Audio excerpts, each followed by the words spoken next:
Jay Itzes sudah tak sabar hadapi Juventus, Inter Milan, AC Milan. Susah payah lawan Kamboja, Indra Syafri sesalkan timnas U19 Indonesia banyak salah passing. Jens Raven masih butuh adaptasi dengan timnas U19 Indonesia. Top skorer timnas U19 Indonesia anomali Iqbal Gwijangge menanti solusi Indra Syafri untuk para striker. Australia akui bahwa tim B ke ASEAN Cup U19 2024 hanya satu pemain yang punya laman Wikipedia. Piala Presiden 2024 kembali hadirkan kejutan, nilai sponsor tembus 68 miliar.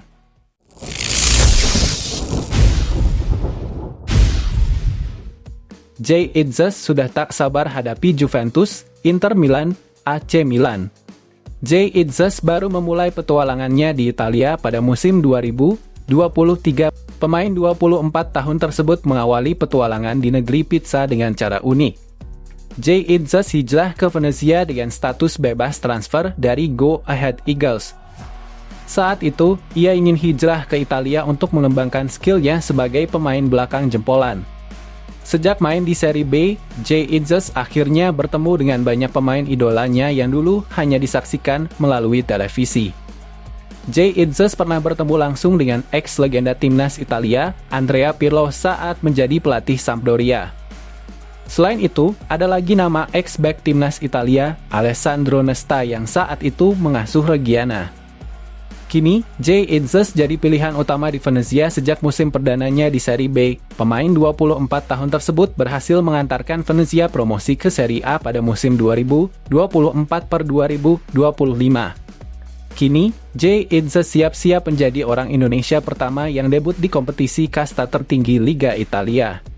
Back timnas Indonesia sudah tak sabar bisa tampil di Serie A. Selain itu, ia ingin tampil menghadapi klub-klub besar Italia, seperti Juventus, Inter Milan, AC Milan, Napoli, hingga AS Roma. Jay Itzes bakal menghadapi sejumlah penyerang top dunia seperti Lautaro Martinez, Victor Osimhen, Paulo Dybala, Dusan Vlahovic, Federico Chiesa, hingga Romelu Lukaku. Kami membuka liga dengan laga tandang melawan Lazio dan tentu saja nanti akan bertemu dengan AS Roma, Napoli, Juventus, AC Milan, dan Inter. Saya sangat menantikan hal tersebut, ujarnya dengan senyum lebar.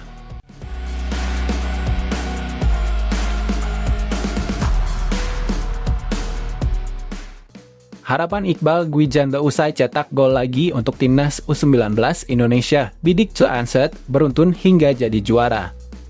Terkini, pemain 17 tahun asal Sumedang tersebut mencetak gol penutup kemenangan timnas U19 Indonesia lawan Kamboja di laga kedua fase grup. Pada laga tersebut, Garuda Nusantara menang 2-0 atas Kamboja. Pada laga sebelumnya, Iqbal Gwijangge berhasil mencetak brace dalam kemenangan telak 6-0 lawan Filipina. Iqbal Gwijangge berharap tetap bisa berkontribusi untuk timnas U19 Indonesia. Pemain Barito Putra tersebut bisa tampil bagus pada laga lawan Timor Leste. Pemain 18 tahun berharap Garuda Nusantara bisa tembus partai puncak. Yang paling penting saya masih bisa berkontribusi bagi tim, ujar Iqbal Gwijangge kepada awak media usai laga. Dan semoga saat pertandingan selanjutnya lawan Timor Leste bisa lebih baik daripada hari ini.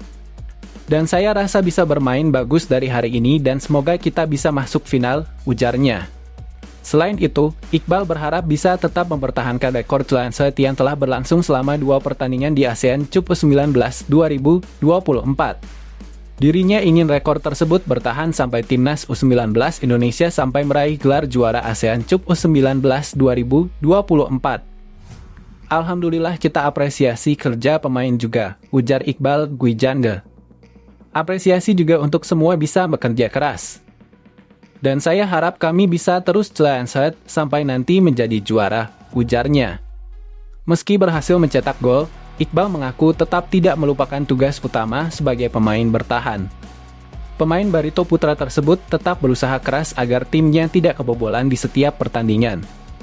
Timnas U19 Indonesia kini bertengger di puncak klasemen Grup A. Tim asuhan Indra Syafri mengantongi 6 poin dari 2 pertandingan. Garuda Nusantara tidak boleh cepat puas usai mengantongi 2 kemenangan. Timnas U19 Indonesia sudah ditunggu laga penentuan untuk memperebutkan tiket otomatis ke semifinal saat jumpa Timor Leste di laga terakhir Grup A pada 23 Juli 2024.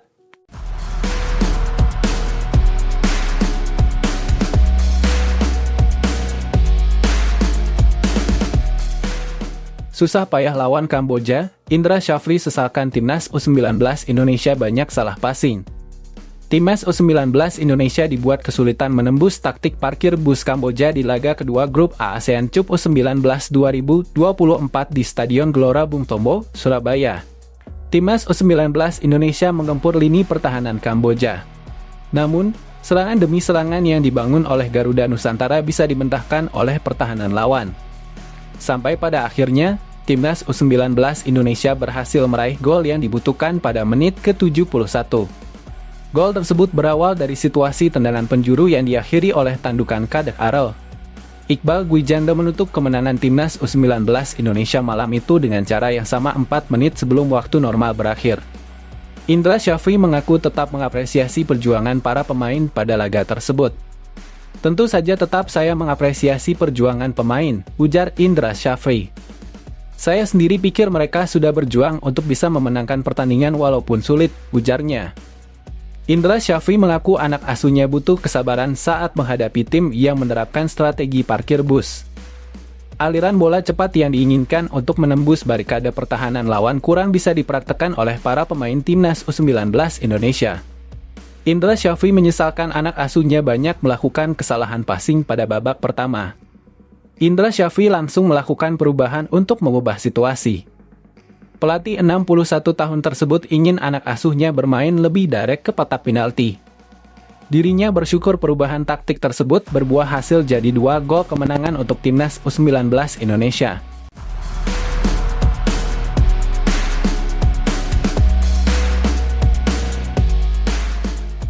Sosok pelatih Timnas U19 Indonesia Indra Syafri di mata arsitek Timor Leste. Timnas U19 Timor Leste akan melakoni pertandingan terakhir di Grup A ASEAN Cup U19 2024 melawan Timnas U19 Indonesia. Pertandingan kedua tim akan berlangsung di Stadion Gelora Bung Tomo, Surabaya. Indonesia bertengger di posisi pertama klasemen sementara Grup A dengan torehan 6 poin dari 2 laga.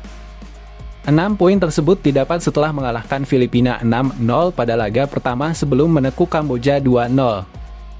Di sisi lain, Timor Leste menempati peringkat kedua klasemen dengan raihan 3 poin dari 2 pertandingan. Timor Leste memiliki poin yang sama dengan Filipina di posisi ketiga, namun unggul dalam selisih gol. Duel Indonesia versus Timor Leste sekaligus akan menjadi laga perebutan status juara grup sekaligus tiket ke babak semifinal. Sebagai informasi, hanya 3 juara grup dan 1 runner-up terbaik yang berhak lolos ke babak semifinal. Indonesia hanya butuh 1 poin untuk memastikan diri sebagai juara grup sekaligus merebut tiket ke semifinal. Sedangkan Timor Leste perlu menang dengan selisih minimal 5 gol untuk merebut posisi puncak dari Indonesia. Selain menjadi laga perebutan juara grup, duel Indonesia versus Timor Leste juga akan menyajikan adu taktik antara kedua pelatih. Indra Syafri di kubu Indonesia dan Eduardo Pereira di tim lawan. Menjelang pertarungan taktik antara keduanya, Eduardo menceritakan hubungannya dengan Indra Syafri. Ia mengaku pernah bertukar pikiran tentang cara mendapatkan para pemain berbakat dari akademi pada 2013. Terkait sosok Indra Syafri, Eduardo menilai pelatih berusia 61 tahun itu adalah sosok pemimpin yang baik. Menurutnya, Indra juga bisa berperan sebagai seorang bapak karena sangat baik ketika memegang para pemain muda.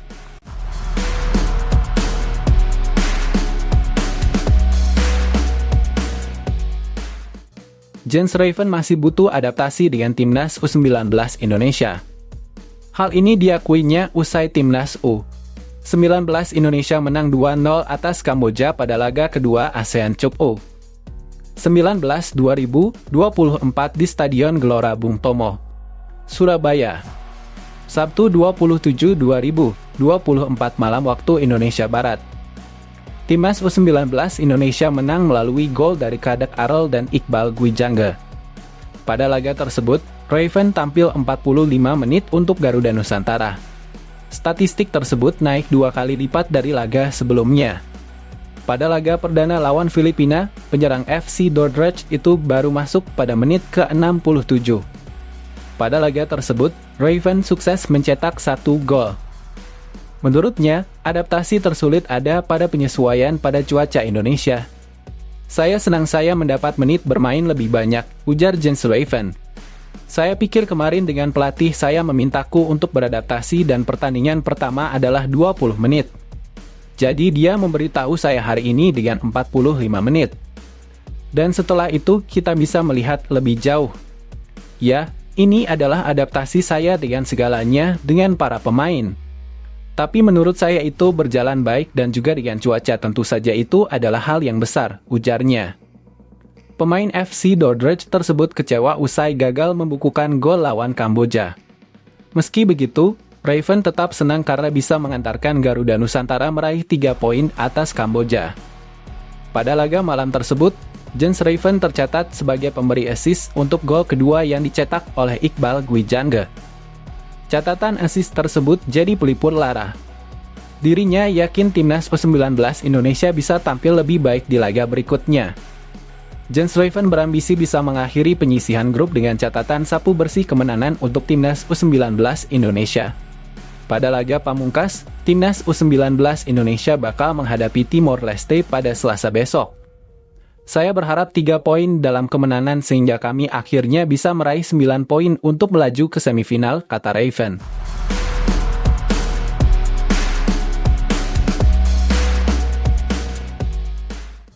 Top skorer timnas U19 Indonesia anomali Iqbal Gwijanga menanti solusi Indra Syafri untuk para striker. Indra Syafri mempunyai pekerjaan rumah untuk memunculkan ketajaman para striker di timnas U19 Indonesia. Garuda Muda sanggup mencetak 8 gol pada 2 laga pertama ASEAN Cup U19 2024, tetapi hanya 1 yang dicetak penyerang. Satu-satunya penyerang yang bisa membukukan gol adalah Jens Raven. Penyerang FC Dordrecht itu melesakkan gol mudah saat menghadapi para bek dan kiper Filipina yang kelelahan. Sorotan untuk lini depan cenderung negatif karena Indra Syafri berkukuh memainkan Arkan Kaka. Arkan Kaka adalah penyerang termuda di tim dibandingkan Raven dan Muhammad Ragil. Biarpun menjadi andalan timnas U17, bahasa tubuh Arkan semakin lunglai tiap kali menerima bola di 2 laga terakhir. Raven pun belum meyakinkan karena gagal mencetak gol usai diberi menit main lebih banyak saat melawan Kamboja. Sumber gol Indonesia justru berasal dari lini belakang. Yang lebih mengkhawatirkan, anak buah Indra Syafri makin bergantung pada bola mati untuk mengancam gawang lawan. Buktinya, 2 gol Iqbal Gwijanga dan 2 gol Kadet Arel berasal dari situasi sepak pojok. 1 gol lainnya dari Iqbal didapat dari umpan silang Mufli Hidayat setelah lemparan jauhnya terbuang. Artinya, hanya ada 2 gol yang tercipta dari murni open play, yaitu keduanya dicetak Arliansyah Abdul Manan. Ali pun memperoleh gol itu dari cara template yang menjadi hafalan pemain, yaitu cutback dari Doni Tri Pamungkas. Unsur kreativitas dari lini tengah, serta pergerakan cair seorang striker belum terlihat dari tim asuhan Indra. Kekurangan ini tidak menghentikan Indonesia untuk meraih kemenangan karena hanya melawan tim lemah. Saat berjumpa tim kuat di babak semifinal atau final, apa jadinya jika Indra gagal menyetel lini depan untuk tajam?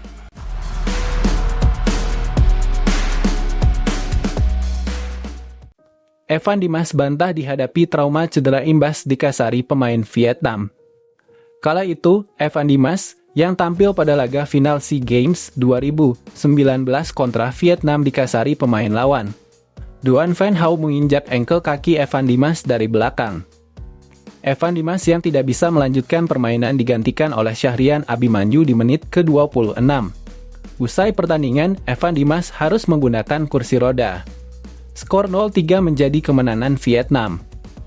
Menurut Evan Dimas, selepas dari SEA Games 2019, penampilannya cukup gemilang bersama Persija di Liga 1 2020. Evan Dimas mencetak 2 gol dari 2 pertandingan Liga 1 2020. Akan tetapi, kompetisi edisi tersebut terpaksa dihentikan di pekan ketiga karena pandemi COVID-19. Tidak ada kaitan dengan cedera di final SEA Games 2019. Tidak ada alasan itu sebenarnya, ucap Evan Dimas. Evan Dimas menambahkan, setiap pesepak bola pastinya pernah dihadapi penurunan performa. Jadi, ada kalanya momen-momen itu kita itu di atas, ada kalanya kita momen di bawah, ujar mantan pemain Bayangkara FC itu. Jadi kita tidak bisa melihat dengan satu pandang yang notabene saya dulu main bagus, sekarang tidak pernah main. Jadi melihatnya harus memang dari segi semua ya. Kadang kita dimain di klub baru dengan pelatih baru itu kan, pelatih baru kan memiliki kriteria tersendiri, tutur Evan Dimas. Kini Evan Dimas akan berusaha bangkit dan berharap bisa menyumbangkan kontribusi positif untuk Persik di Liga 1 2024/2025. Rencananya, Liga 1 2024/2025 mulai bergulir pada 9 Agustus mendatang. Kita sebagai pemain, kita tidak punya wewenang untuk ingin bermain terus, kata Evan Dimas. Kita sebagai pemain profesional, kita dimainin kapanpun kita siap. Jadi tidak ada pemain yang menurun itu, cuman pandangan aja sebenarnya. Sebelumnya, Evan Dimas menjadi bagian Arema FC sejak April 2022. Selama berseragam Arema FC, Evan Dimas tampil sebanyak 43 laga dengan koleksi 2 gol dan 1 assist. Dia tercatat sempat dipinjamkan Arema FC ke PSIS Semarang pada putaran kedua Liga 1 2023/2024. Bersama PSIS, pemain berusia 29 tahun itu dimainkan di 8 pertandingan dan mengemas 1 gol.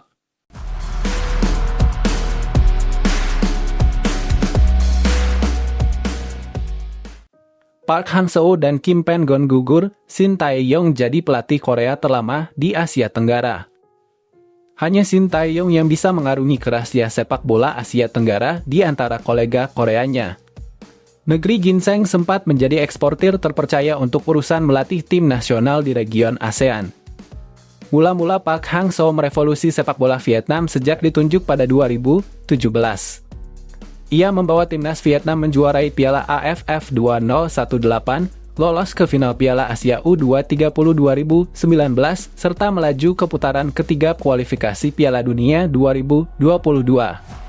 Kesuksesan Park membuat PSSI meniru langkah VFF untuk mendatangkan pelatih Korea. Shin Tae-yong didaratkan ke Jakarta pada Januari 2020 untuk melatih timnas Indonesia yang lama tenggelam. Dengan segera Coach Shin bisa mengubah wajah tim Garuda dari peringkat FIFA 170. Timnas Indonesia lolos ke final Piala AFF 2020, menembus putaran ketiga kualifikasi Piala Dunia 2026 dan merangsek ke ranking FIFA 134.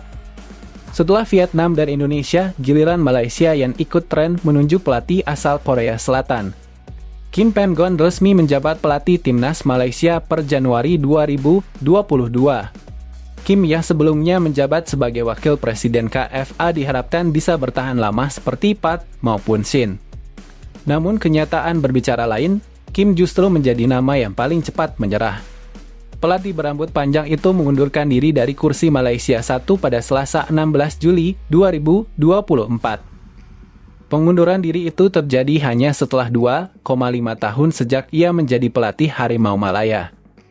Ia pun tidak memenuhi kontrak bersama FAM yang sejatinya masih berlangsung hingga Desember 2025. Adapun Park Hang-seo pamit dari Vietnam karena kontraknya habis pada Januari 2023. Saat meninggalkan Vietnam, ia bekerja di negeri itu dalam durasi 5 tahun 3 bulan. Durasi Kim dan Park akan dikalahkan Shin Tae-yong jika bertahan hingga kontraknya berakhir pada 2027. Shin akan melewati rekor Park saat putaran ketiga kualifikasi Piala Dunia 2026 berakhir pada Juni tahun depan. Dengan bertahan hingga 2027, Shin akan menjadi pelatih timnas Indonesia selama 8 tahun. Fans Indonesia kini berharap sang pelatih segera pulih dari operasi di Korea Selatan dan kembali bekerja seperti sedia kala.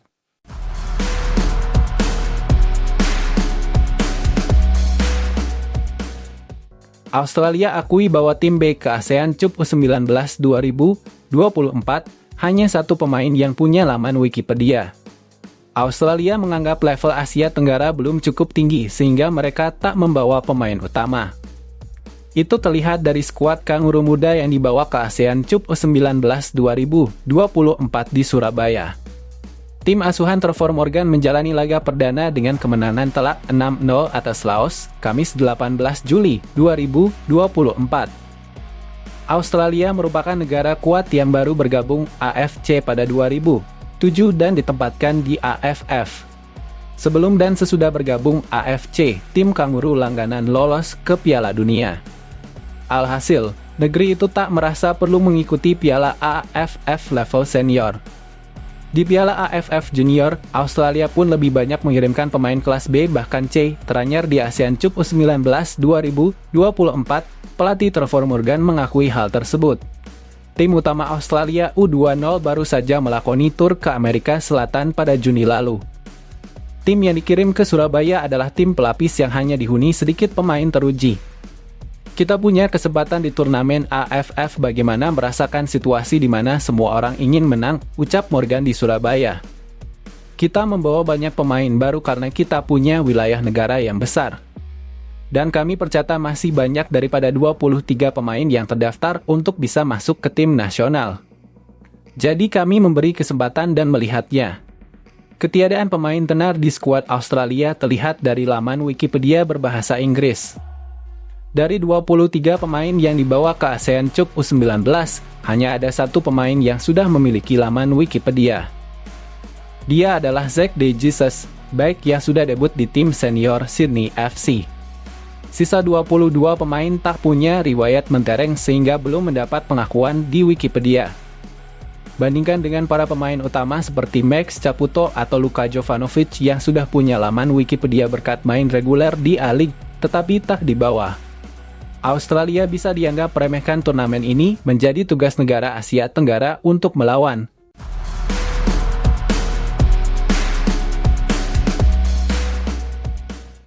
Piala Presiden 2024 kembali hadirkan kejutan, nilai sponsor tembus 68 miliar. Turnamen pramusim Piala Presiden 2024 ini diikuti oleh 8 klub Liga 1 2024 per 2025. 8 tim ini akan bersaing memperebutkan total hadiah sebesar 5 miliar rupiah. Panitia pelaksana Panpel memberi kejutan kembali setelah sebelumnya mengumumkan bahwa mereka sepenuhnya memakai dana dari sponsor. Sejak awal Panpel Piala Presiden mengatakan bahwa mereka tak menggunakan dana APBN, APBD, dan BUMN. Hal ini disampaikan dalam konferensi pers pada Senin 15 Juli 2024. Marwarar Sirait mengatakan bahwa nilai sponsor yang sudah masuk sebesar 48 miliar rupiah. Saat itu ia menyampaikan bahwa nilai sponsornya masih bisa naik. Jelang pembukaan Piala Presiden 2024 yang akan digelar di Stadion Sijalak Harupat, Bandung, Jumat 19 Juli 2024 ia menyampaikan bahwa nilai sponsor alami peningkatan. Terbaru nilai sponsor mengalami peningkatan secara signifikan mencapai 20 miliar. Dengan begitu, saat ini nilai sponsor yang sudah masuk dalam ajang Piala Presiden 2024 ini mencapai 68 miliar. Menurut Marwarar Sirait, nilai sponsor alami peningkatan karena ada kepercayaan dari para pengusaha. Marwarar menjelaskan bahwa kejutan yang terjadi dalam ajang Piala Presiden 2024 ini tak hanya naiknya sponsor yang masuk aja. Namun, dalam pembukaan juga ada beberapa kejutan yang akan diperlihatkan. Selain itu, ajang ini juga dipastikan dihadiri Presiden RI Joko Widodo. Sosok nomor 1 tanah air juga diharapkan bakal muncul ketika kompetisi ditutup di Solo pada 4 Agustus mendatang.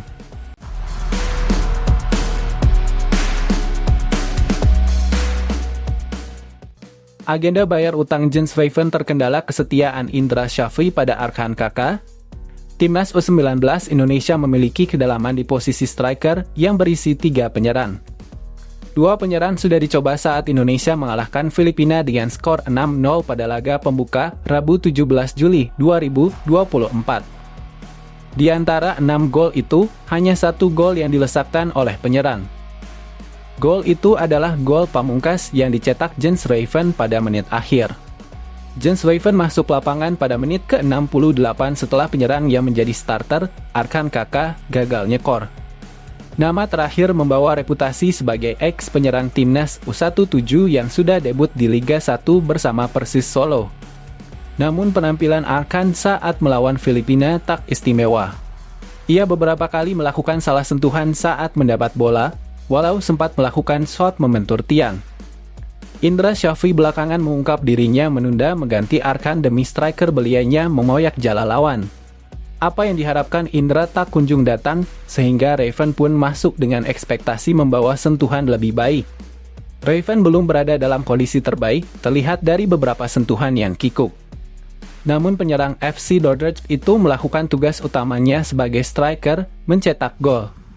Apa yang dilakukan Indra sangatlah baik untuk memberi kepercayaan pada striker muda. Terlebih, Arkan baru berusia 16 tahun atau 2 tahun lebih muda dari Raven atau striker satunya, Muhammad Ragil. Melawan Kamboja pada laga kedua, tak akan menjadi kejutan jika Indra tetap percaya pada Arkan. Jens Raven bisa jadi perlu membayar utang dari bangku cadangan lagi. Namun ketika kualitas musuh makin meningkat seiring berjalannya turnamen, Indra mesti menyadari urgensi memasang pemain terbaik.